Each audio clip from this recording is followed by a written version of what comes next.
Hello, my name is Roisin, and when it gets hot outside, I love to read creepy, weird, dark books. For me, creepy, unsettling books are much more of a summer thing than an autumn thing, even. And I do have, I think, a reading vlog where I was reading Summerween books, which I will leave linked in the cards above if you want to go and check them out. There's definitely a certain vibe for summer creepy books. They need to feel unsettling and kind of close and claustrophobic. A lot of these are set in warmer climes as well, because I think that that helps perfectly. Unfortunately, we haven't had a heat wave this year in the UK. It's been fairly cold for summer and very, very wet. But if you are experiencing the heat elsewhere, maybe some of these recommendations will work for you. The first one on my list is Things We Lost in the Fire by Mariana Enriquez, which was translated from the Spanish by Megan McDowell. It's a book that I recommend all of the time because I loved it so much, so I definitely need to get on with reading more of her works.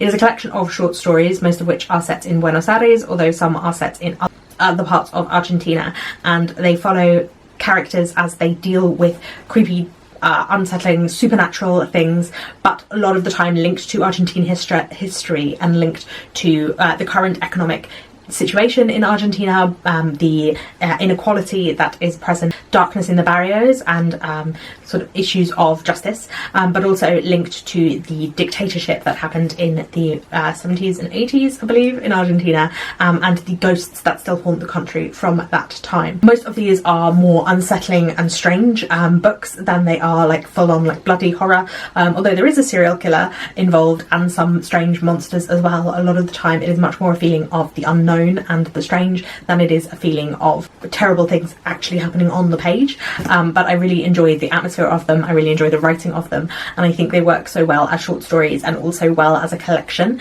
When you read them all together, the feeling of foreboding definitely grows, and I really enjoyed that about it. Some of the ones that stand out include ghosts at a hotel in kind of slightly rural Argentina, and some sort of creature that is living in a house, in a flat, in a block of flats, and our main character doing what you shouldn't, and climbing into other people's houses in order to find out what is going on. Those definitely left me unsettled, and I really enjoyed reading them. Another one that involves ghosts is The Betrayed by Riene, Arcache, Melvin. This is the opposite of a short story. It's a very chunky book, and it is set in the Philippines about two sisters who had lived in San Francisco, but they go back to the Philippines after their father is killed and after the Marcos regime falls. One marries a politician who is aiming to be elected, and the other is in love with said politician. The first one, who is married, gets pregnant and also can see ghosts. There are a lot of ghosts haunting this book. Again, the haunting from the previous dictatorship, the regime that continues throughout the Philippines. It is set in a very bloody period where there have been 5 coups attempted against the government in 1 year, and there is an unsettled feeling and a feeling of foreboding throughout the country. And this is mirrored in omens and portents, including dead fish and things that happen, and also this feeling of violence around every corner, and that something bad could happen. We are building towards a sense of something, but we're not sure what it is. We travel with our characters across different islands of the Philippines, and the ever-present stickiness and darkness of the country, the uncontrollable nature of the country, of the more rural parts of the country, are throughout lending a sense that there is something happening, but it is really the darkness of the people that lends it a horror feeling. Our characters are unlikable, and they do things that you don't want them to do, and everything feels like a bad decision in this book, but it is written so well, and as I said, so very atmospheric, that I really, really enjoyed it. And I think definitely one I would recommend if you are into slow moving but political books. Another short one that I've recommended a lot is The Vegetarian by Han Gung, which is set in Korea, which was translated from the Korean by Deborah Smith, and is about a woman who wakes up one day after a horrible dream and decides she doesn't want to eat meat anymore.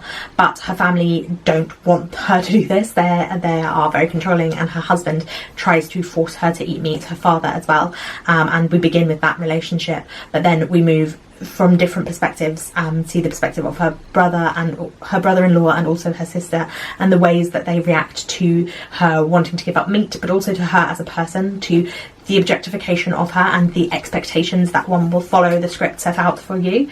She becomes more and more disconnected from reality as the book goes on, see the family kind of lose connection with her, but the way that they are willing to kind of mold her and take control of her.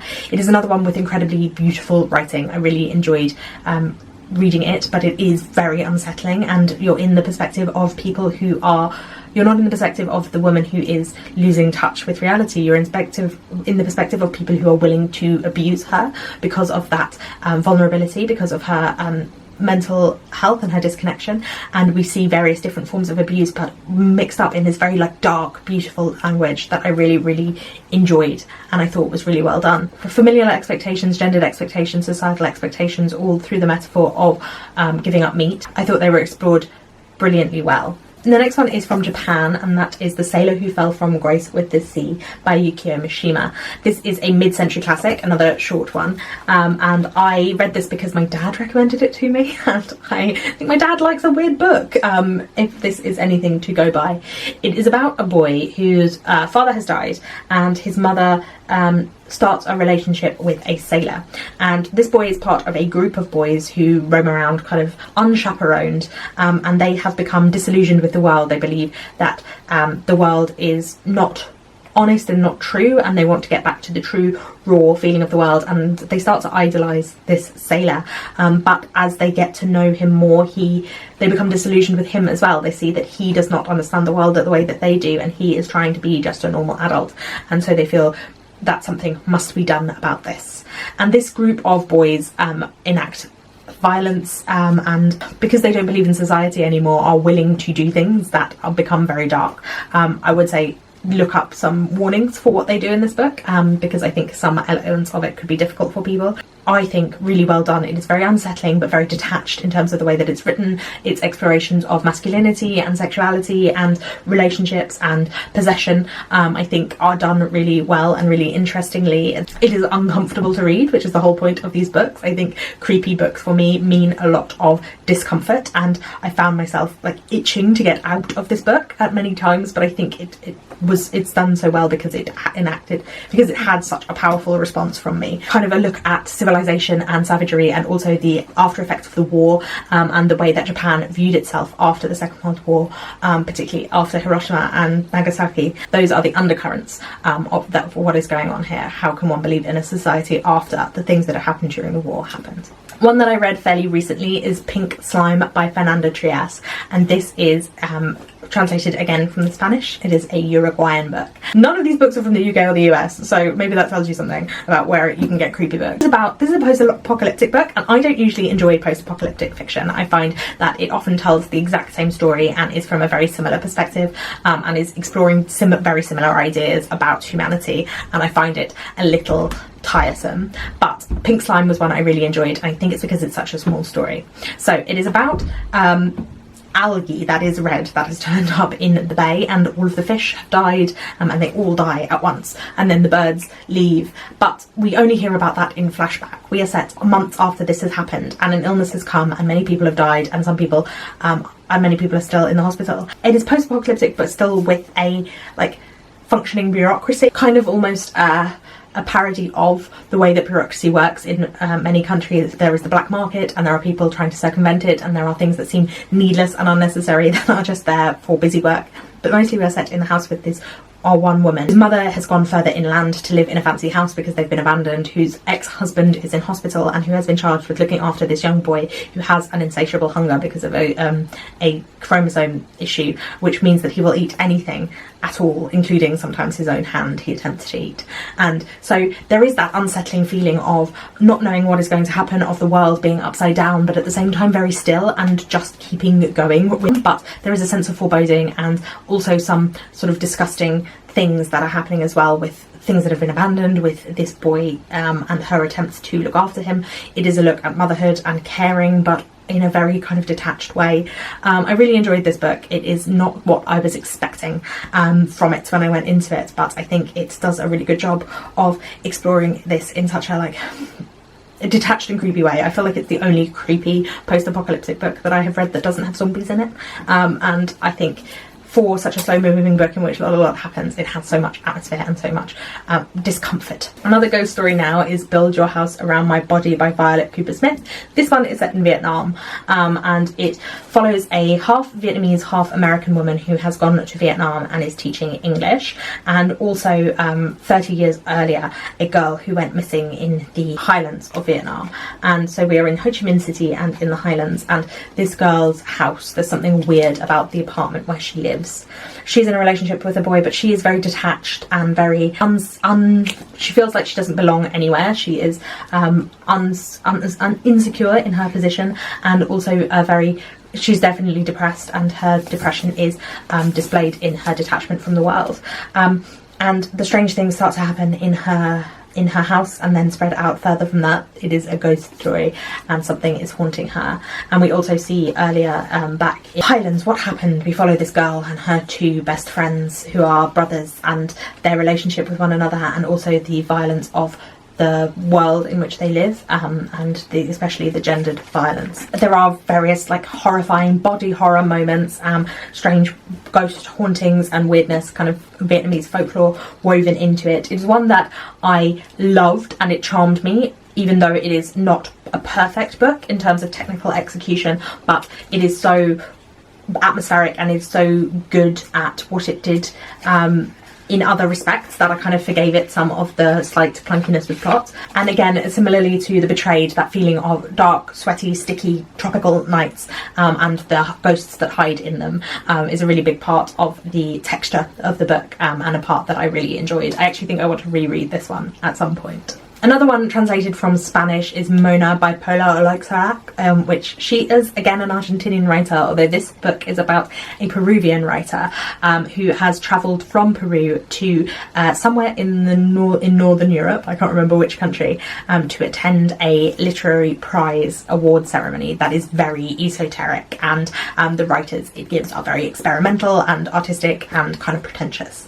And our main character is clearly escaping from something. She kind of drugs herself to feel numbness because something has happened, and there is this feeling of violence and foreboding that lives at the edges of what is also a satire of the literary world. And it has characters from all over the world who are representing their own literature, and it has like the bizarre Icelandic poet and the completely full of ennui French novelist and the Colombian writer who was radical and has become more right-wing in his life, and he is talking about how it is impossible to be a right-wing novelist, and it is, yeah, it's got a lot of humour and a lot of satire going into it, and very self-aware characters who are talking about the literary world and the ways that it uses vulnerability from writers, the way that it uses identity from writers in order to try and sell them, and the way that it makes you caricature yourself in order to sell books, and it is, but at the same time it is really bizarre, and there is a lot of like stuff happening that involves like animals and these weird men in suits that feels like a hallucination that is going on alongside it, until the culmination, which was a little too weird even for me when I first read it. But the way that this book has stuck with me has really speaks a lot to it, because at the end I was not sure that I felt anything for it, and then it's just stayed with me and I've thought about it so much. It explores like the pretensions of the literary world. It's feeling like it is above and better than other things, but also the same things happening, the same racism and sexism and sexual violence and things happening within the literary world that figures itself as outside of what is going on. Another clever political book that is probably the darkest on this list is House of Stone by Novua Rosa Chishima. This is set in 2007 in Zimbabwe, about a young man who moves into the guest house of this house, and at the beginning of the book the son of this house has gone missing. There have been protests against the regime that have gone on, and the son has gone missing amid this, and our main character hints that he may know something, but he is not telling either of the parents.